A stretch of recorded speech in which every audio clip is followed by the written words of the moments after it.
Жақсы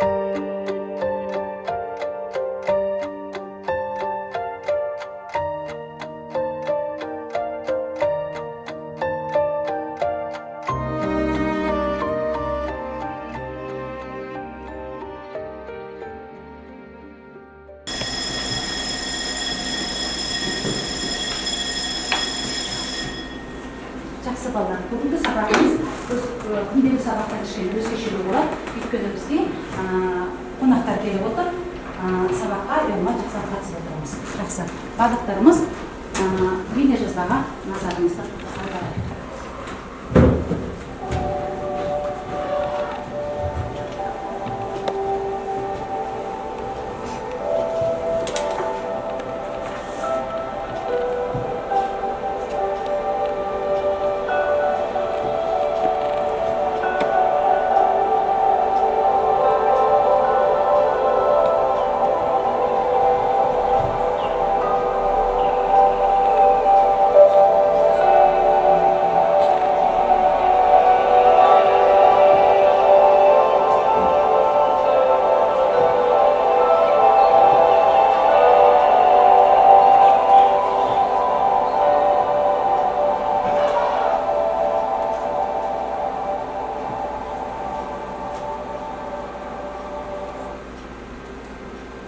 Жақсы балалар, бейнежазбадан қандай әсер алдыңыздар?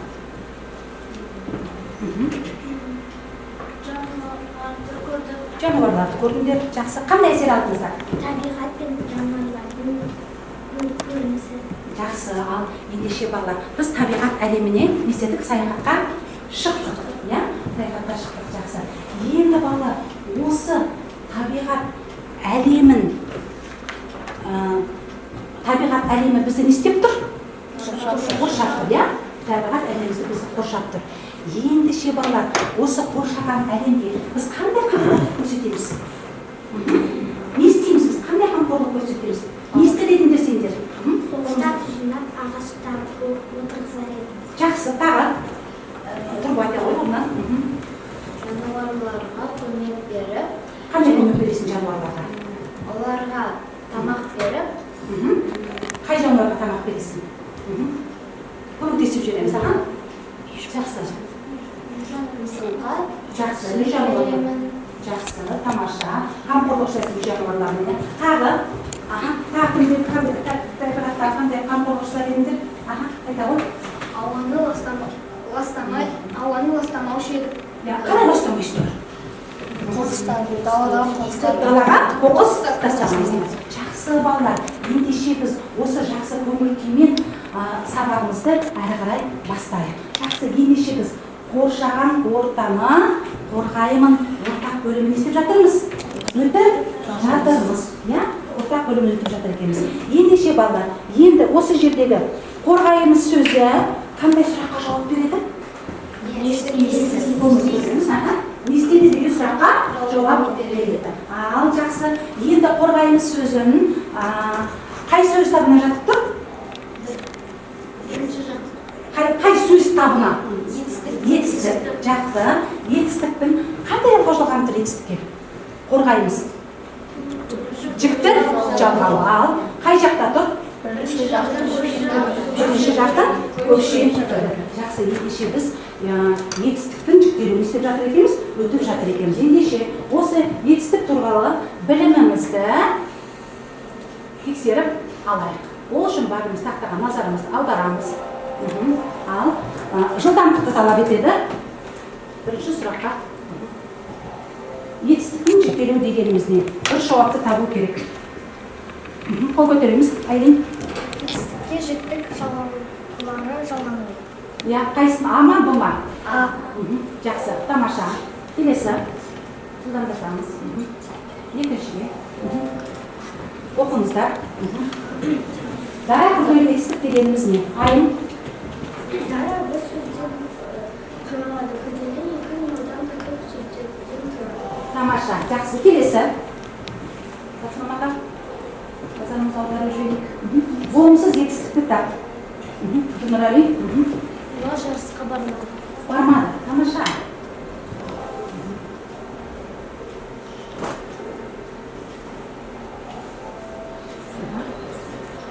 дегеніміз не? Сұрақтарын атап жіберіңіздер. Бибінұр. Кітаптың сәуегердің қимылын білмеді. Не істеді?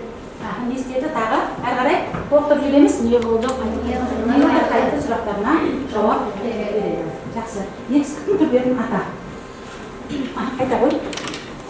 Етістіктің түрлері дара, күрделі, негізгі, туынды, болымды, болымсыз. Өте жақсы.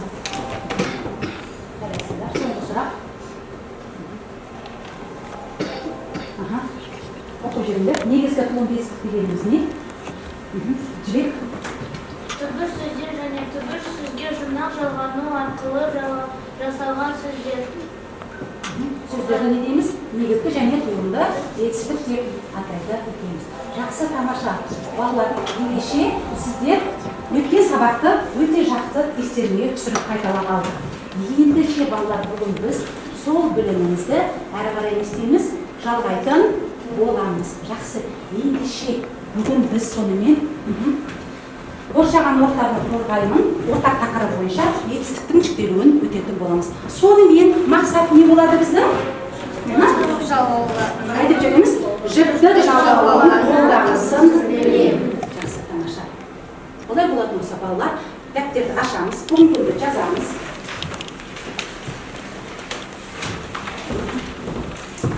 Жақсы. Көркем жазу дәптерді көлбеу қоямыз, кеудемізді тік ұстаймыз. Әркін жазамыз, көркем етіп. Ал жақсы. Қандай дыбыс еді айтып жүрекші? Дауыссыз қатаң дыбыс. Жақсы. Жазамыз, сөйлем жазайық.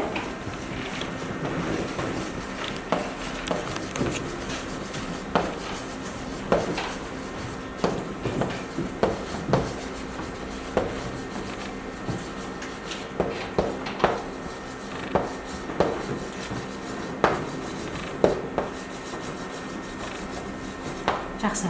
Тақтада жазылған сөйлемді оқып жүрейік. Бәріміз формен?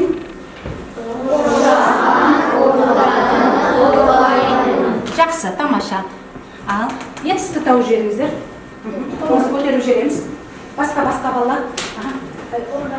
Қорғаймын. Сұрақ қой. Не істеймін? Не істеймін, иә? Бұл етістік. Жақсы. Ал, етістіктің, қай жақтың жалғанып тұр? Бірінші жақ көркем. Ой, жекеше. Жекеше. Бірінші жақ. Жекеше. Жазып аламыз. Оны екісі сенсіздейді. Екісі қойсайық. Тамаша.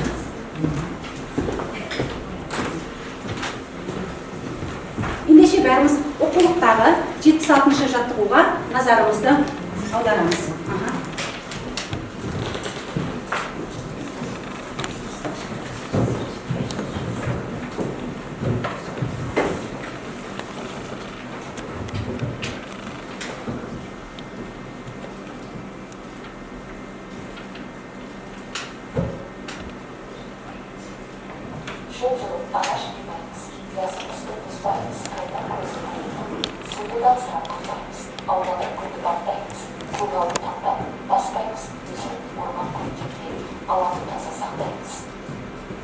Жақсы, өлеңге назарымызды аударып.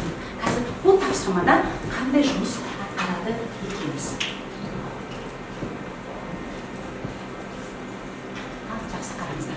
76-шы жаттығуды, бәріміз формен бір оқып жедейік. 1, 2, 3.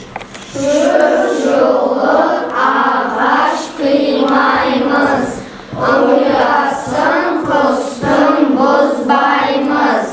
Қайнар көзі тірліктің, суды да ысырап қылмаймыз. Аулада гүлді баптаймыз, көгалды таптап баспаймыз. Өсіріп орман көктемде, ауаны таза сақтаймыз.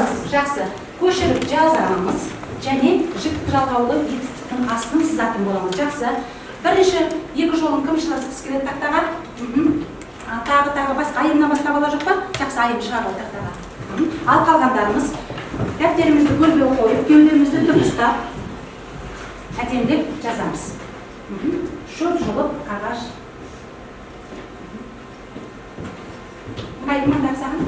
Құлап сәй?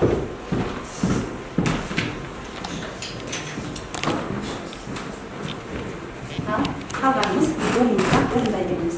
Сөйлеп тұрмыз тақтадағы бала. Дәу қожасы. Ұстап тұр.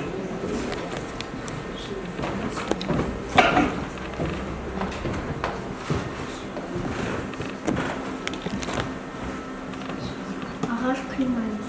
Дәу үлкен қожасы.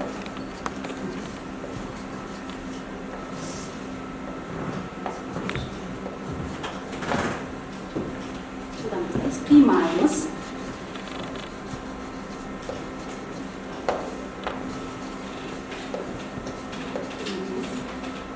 Жақсы. Ұясын, тұстың, бұзбаймыз.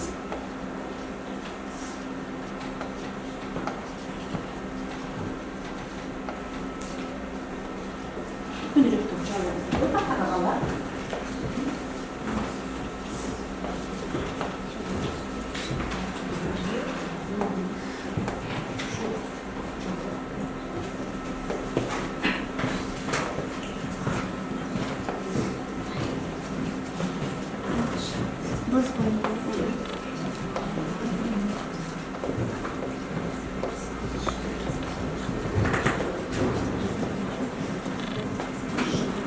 Таба қой. Жүктеулі етістікті таба қой. Қимаймыз. Жақсы, қимаймыз. Екі сықпен сағыласын. Айтып жібер. Қай жағында тұр? Бірінші жақ көпше тұр. Өте жақсы. Біз қимаймыз. Бірінші жақ жылдам жазамыз. Бірінші жақ көпше. Кәде сал. Екінші Бұзбаймыз. бұзбаймыз. Ауызша айта сал. Бірінші жақ көпше тұр. Жақсы, тамаша. Келесі екі жолын көз жазғысы келеді. Нұрислам жаза ғой. Сөйлеп тұр. Қайнар.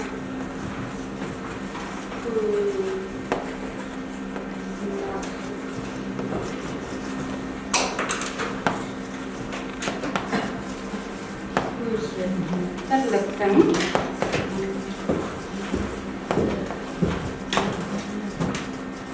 Бірде жұмыс жасап отырамыз. Қалай?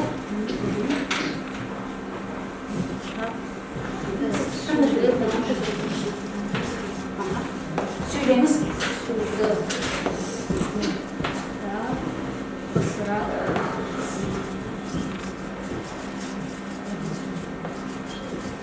Ысырап қылмаймыз.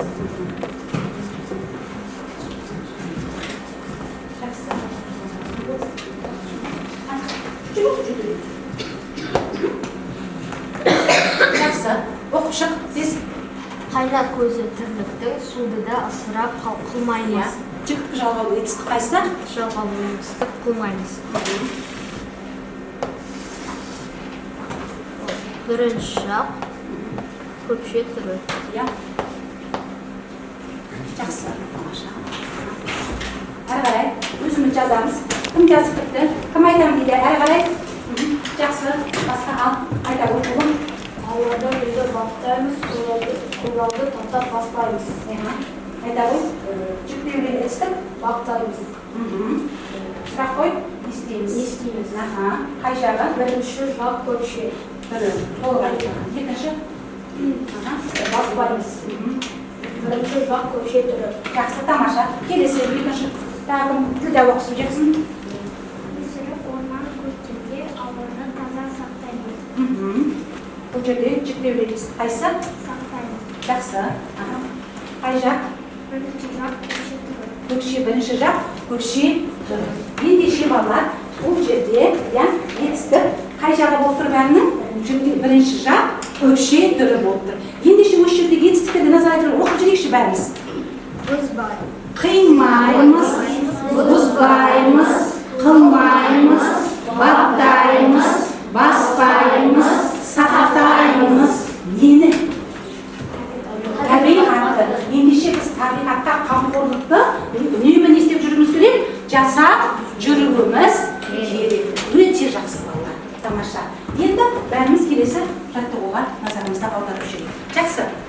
сөйтіп оқып, қай жақта тұрғанын айтып жіберіңдер. Бастайық. Кімнен бастайық? Сіз жасайтыңыз ба? Бастайық бірінші сөзді тез. Жақсы. Айтып жүр. Иә? Қай жақта тұрған айтсай? Бірінші жақ. Сосын? Жақсы, келесі.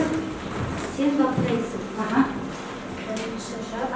Сен баптайсың, сен. Екінші жақ. Қандай? Жақсы, келесі. Оқи ғой. Ол баптайды. Қаттырақ. Ол баптайды. Үшінші жақ. Жақсы, келесі. Біз баптаймыз. Бірінші жақ. Көпшілік. Жақсы, келесі. Сендер баптайсыңдар. Екінші жақ көпшілік. Жақсы, келесі. Пайым. Олар баптайды. Үшінші жақ жекеше. Жақсы. Балалар жаңа бірінші тапсырмада ұпайларыңды қойып отырсыңдар ма? Көпше. Шатаспаңыз. Үшінші жақ көпше. Ұпайларыңызды қойдыңыздар ма? Бірінші жарайсыңдар. Жақсы. Айым кішкене нақтырақ болу. Жарайсыңдар. Жақсы. Бұны ендеше жіптік жалғауы неше жақта жіктеледі екен? Үш жақта. Бірінші жақ. Мен. Екінші жақ сен, үшінші жақ ол. Спай түрін қалдырып қойды. Ал көпше түрінде біз, сендер, сіздер айтып отырсыз. Спай түрін қазақ етпейді. Сіздер және олар. Өте жақсы, жарайсыңдар, тамаша. Енді қазір бәріміз топтық жұмысқа бірігіп жіберейік. Тез-тез. Ортаға келіңіздер. Бірінші топ. Қазалаймыз сөзіне сөйлеп құрайсыздар. Екінші топ үйренесің. Үшінші топ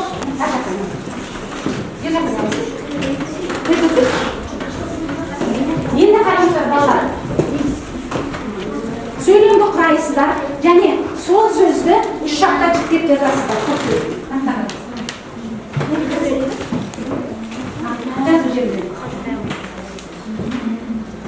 Бірінші сөйлемдеріңізді құрамыздар. Және де балаларыңызды сөйлем құрайсыздар. Қай жақта тұрғанын анықтайсыздар. Және етістіктің қандай мүше болып тұрғанын айтасыздар.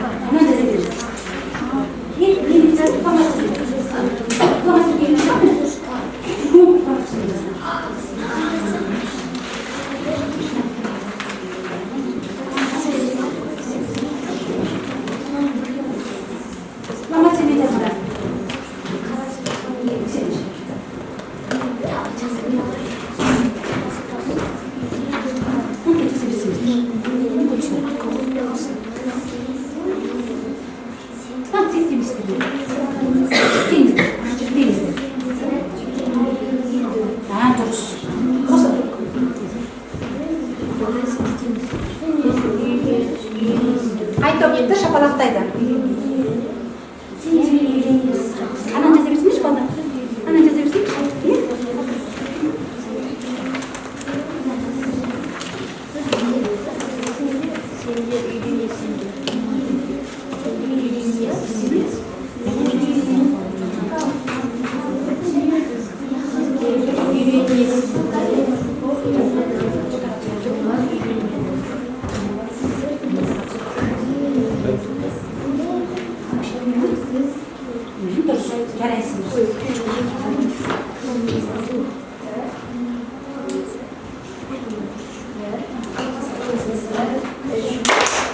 Тамаша, микрофон. Қай бала сөйлейді? Не? Мына жерде. Қай жақта? Қай жерде тұрған? Қарай. Жаздамсыздар ма? Қай жақта? Екі топ бітті.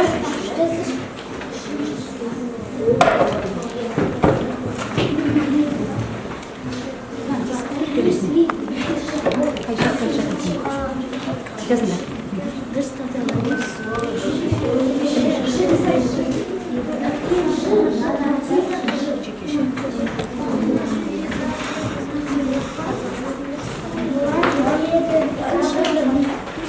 Ekrandan шыға ма? Қайдан шыға беріңдер? Тез. Жылдамдатамыз, тез. Қай топ бірінші бітті?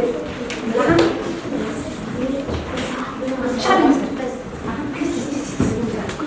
Шықсаңыз.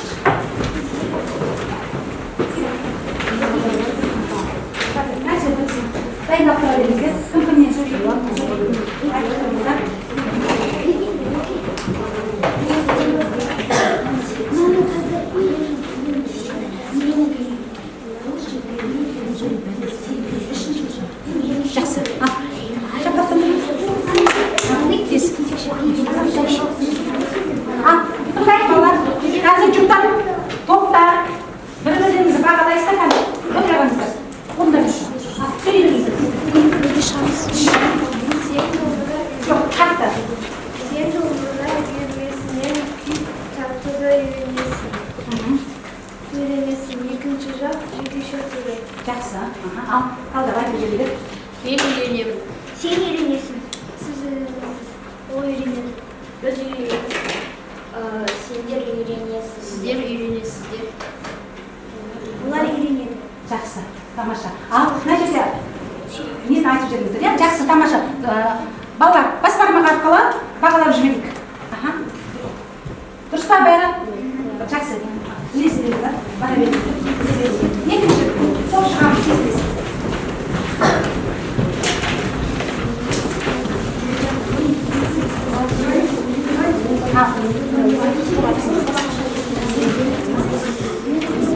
Ал, бастаңыздар. Біздің топқа берген тапсырма. Бастыр, бағалайсыздар балалар. Бұл жерде біледі деген етістік. Үшінші жақтың жекеше түрі. Жекеше түрі ма? Ол деп тұр. Я, кішкене көмектесіп жеріңізге тоқта. Олар деп тұр бұл. Бір қателеріңіз бар. Ал. Мен білемін. Сен білесің. Ол біледі. Қарасаңдар, сіз білесіз. Қашнаға қарап. Сіз білесіз. Ол біледі. Қарайсыз. Жібек бұл. Біз білеміз. Сендер білесіңдер. Сіздер білесіздер. Олар біледі. Жақсы. Бастармақ арқылы бағалап жіберейік. Я? Тамаша. Қатені таптыңыздар. Жақсы, отыра қойыңыздар. Тез-тез. Біле салыңыздар.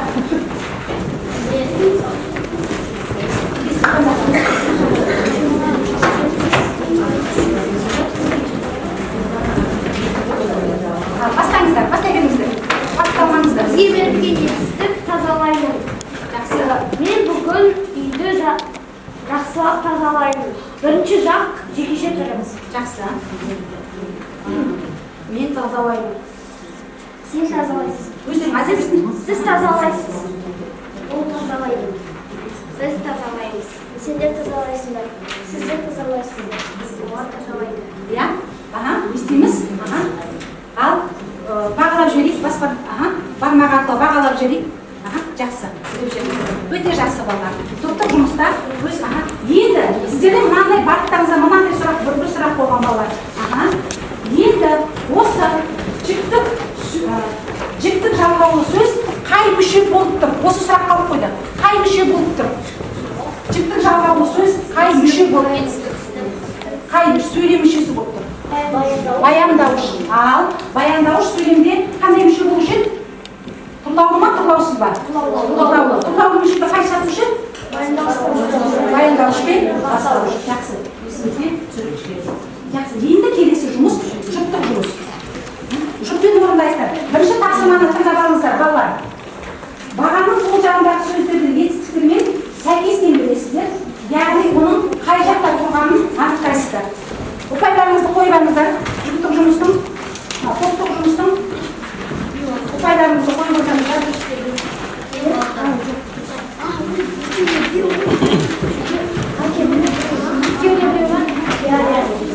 Қаламмен біріктірмеді, қаламмен қарындашпен біріктірмеді.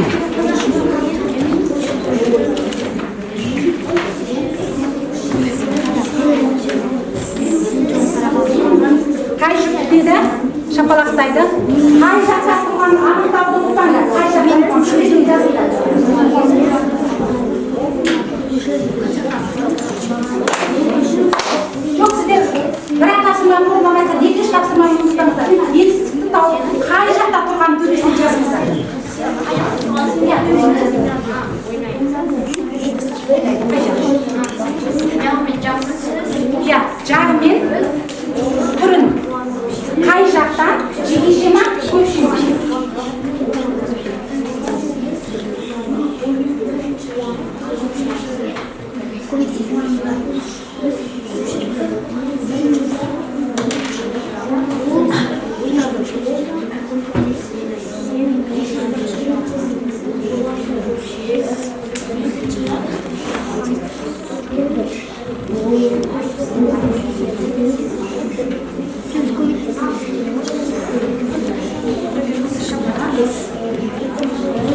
Hazırsınız mı?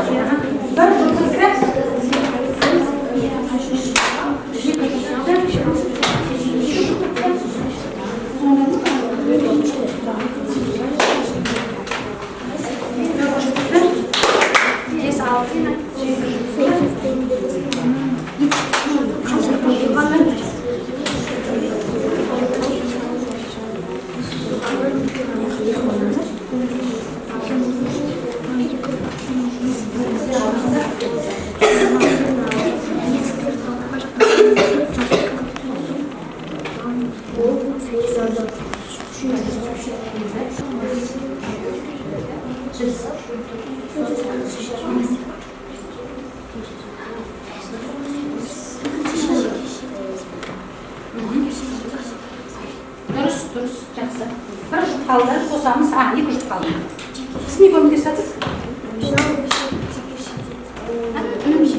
Иә, көпше жеке шетіміз.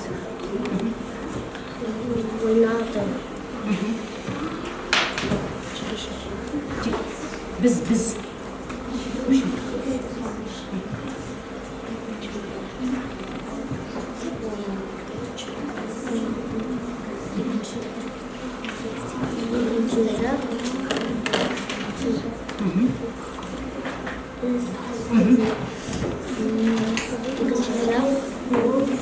Biz.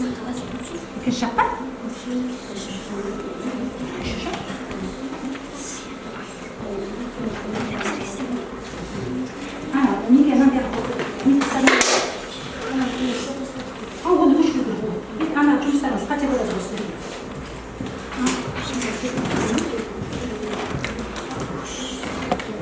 Ya, bir kısmına kaldı.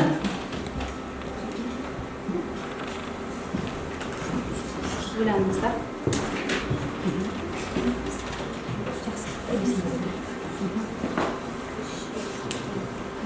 Men ko'rsatdim, men.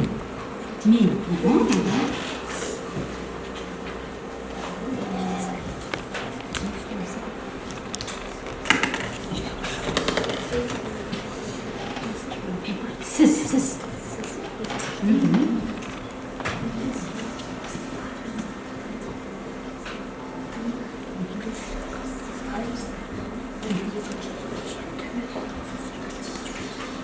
Жақсы.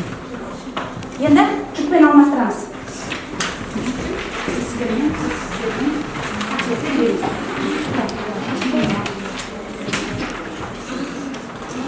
Ал, жақсы. Енді тақтаға қарайсыз. Ал. Плюс-минусын қойып шығыңыздар.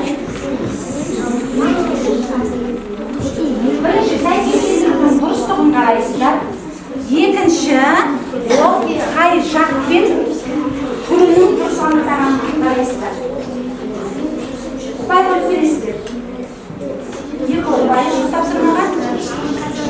Мен көрсетсем, мен көрсеттім. Сіз көмек. Сен айт.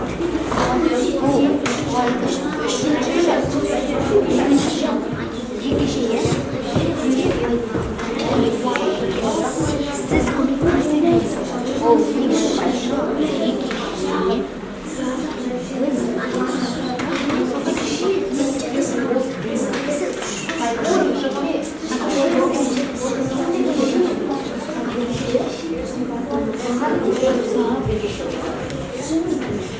Қараңыздар балалар, барлық сәйкестендіру дұрыс болса, бір ұпай бересіздер.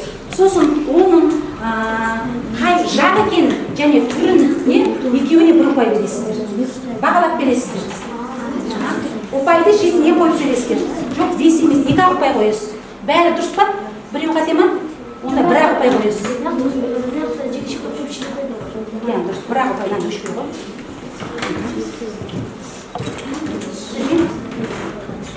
Onda 1 ұпай. Бәрі дұрыс па? Бәрі дұрыс па? Бәрі дұрыс па?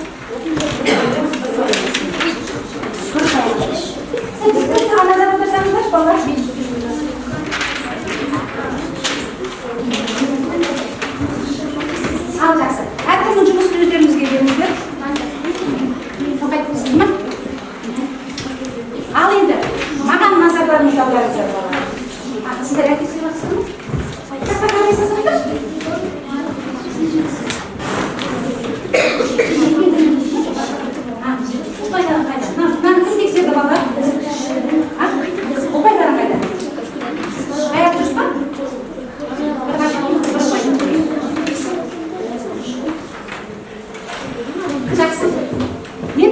қараңыздар балалар. Сіздерде не толып жатыр? Капунка. Жыл деген не қойды бала? Иә, дұрыс ол. Ал енді бері қараңыздар балалар. Назарды маған аударыңыздар. Қай жұпта екі ұпай қол көтереді? Қай жұпта екі ұпай?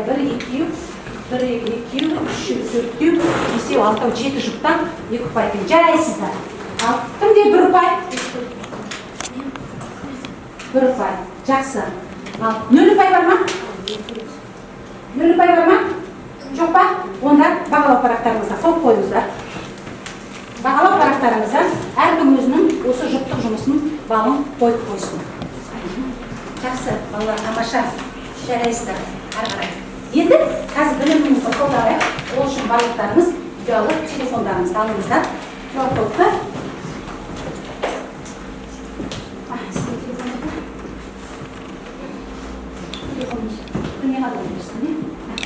Егер де балалар бекісе қасына барып, қасына барыңыздар.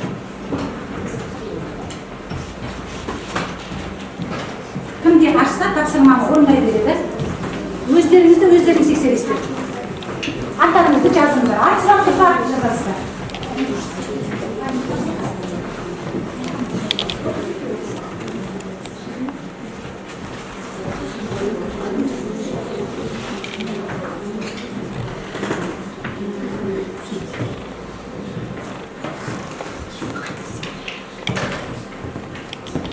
Бағыттарыңыз қыралдыңыздар ма? Тесті орындайыз. Әділ болу керек балалар. Қанша ұпай алыңыздар, сосын бағалау парағына қоясыздар. Кімде қате бар, қайта қатесін көріп жөндеуге болады.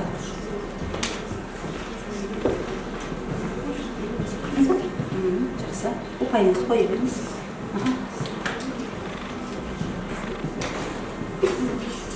Мұқият оқимыз.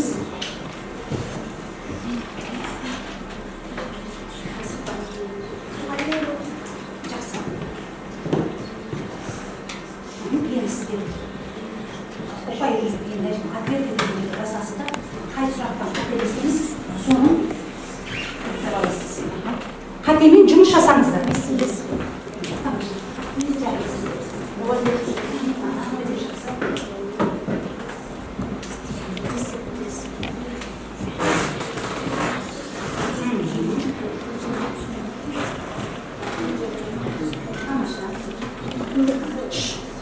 қатемен жұмыс жасап отырсыз ба? Енді өз тапсыру бар.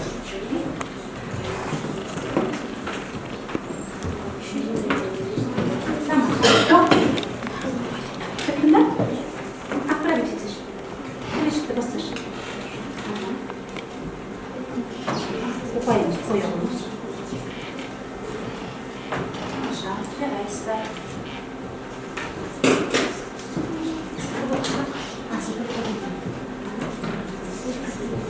Кім бітті? Жауап ұпайын санай берсін.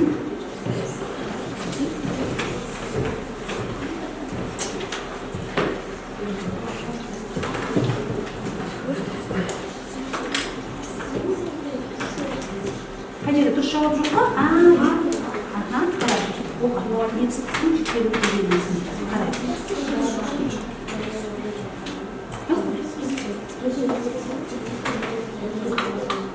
Енді жақ деген сөз ғой, қарасай. Тағы ойлап, тағы оқысаң табасың.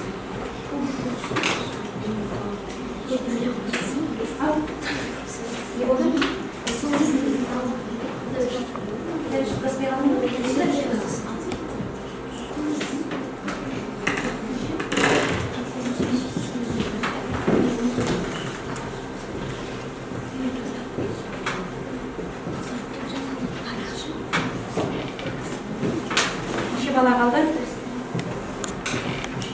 Қатемен жұмыс жасаңыздар.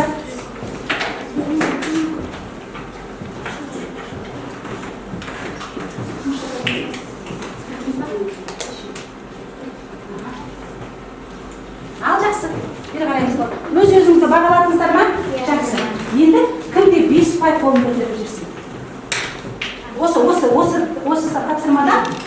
ауданнан кім бесік қоя алды? Тамаша, өте жақсы, жарайсыздар сіздер. Ал жақсы, келесі 4 қойғандарыңызға. Жақсы, қатемен жұмыс жасадыңыздар ма? Қандай сұрақтан қателестіңіздер? Кім айтады сұрағын? Қандай сұрақтан қателестіңіздер? Қайса, кім? 4 ұпай алғанда айтып жеңіздер. Қандай сұрақтан қателестіңіз? Ал сіздер қарап отырыңыздар. Қатты. Жақсы. Дұрыс жауабын оқып жеңізші. Ал оқиға. Етістіктің жақ және түрі бойынша өзгеруі. Жақ және. Сіздер нақты ережені іздемеңіздер. Соған ұқсас. Яғни оны ереженде нақтылай білу керек. Өз сөздеріңізді айналып жазуға болады. Жақсы. 3 ұпай алған балағана? Жақсы, ендеше бүгінгі білімді жақсы тексерген екенсіздер. Енді барлықтарыңыз ұпай сандарыңызды санадыңыздар ма? Ал жақсы. Санап қойдым, сіз санамапсыз ғой. Бәрін қосты. Кешке, сіз санамапсыз. Жылдамдатыңыздар. Ал жақсы. Кім бүгінгі сабақтан 10 ұпай алды? 1, 2, 3, 4 бала. Сен ба? 4 бала. Көтерсек? 10 алған бала. 4 бала. 1, 2, 3, 4 бала 10 ұпай алған екен. Жақсы. 9 алғандарын көтеріңіздер. Жақсы, жарайсыздар. 8. Жақсы. 7. Жақсы. 6 бар ма? 6 жоқ па? Ешкімде? Өте жақсы сабақты меңгерген екенсіздер. Жақсы. Олай болатын болса балалар, бір қарап жүріңіздер. Енді бүгінгі сабақта сонымен нені білдік? Қолымызды көтеріп жауап береміз. Біз бүгін сабақта етістіктің жіктелуі туралы өттік. Білдік. Тағы қарай. Жіктік жалғауларын қолданысын білдік. Жіктік жалғауларын қолданысын білдік. Жақсы. Енді мынандай сұраққа жауап беріп тұрыңыздаршы балалар. Осы жіктік жалғаулары неге өзгеріп отырады екен? Неге өзгереді екен? Неге жіктік жалғаулары өзгеріп отырады екен? Неге өзгеріп отырады? Әркелі жазылды ғой. Мың, сын, сыздар. Кім айтқысы келеді? Неге өзгерді? Өйткені олардың жалғаулары басқа. Әртүрлі. Тағы. Өйткені түрге байланысты жіктік жалғаулар өзгереді. Тамаша. Ендеше жіктік жалғаулар неге байланысты өзгеріп отырады екен. Жақсы, тамаша, жарайсыздар. Егер 71-ші беттегі 80-ші жаттығу. Ал енді неге байланысты деп жүрейік балалар. Жақсы. Енді біз табиғатты қорғап жатсақ, енді бүгін біз құстарға қамқорлық жасайық. Ал сендер ұшып келген құстарды өз ұясын салуға, ағаштарға қондыруға көмектесіңіздер дейді. Ал тақтаға шығып, басып жіберіңіздер, тез кер байланысып жіберіңіздер. Жылдам шыға беріңіздер. Жылдам шыға беріңіздер. Қайсы? Тамаша.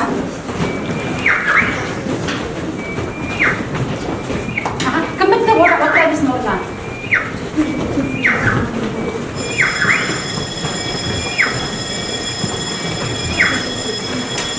Жақсы. Тамаша, отыра қаламыз. Жақсы. Ендеше, сіз отырасың ба? Жылдамдатамыз. Жақсы бала. Әрқашанда табиғатқа қамқорлық жасау біздің міндетіміз еді. Екен, сабақ аяқталды, сау болыңыздар.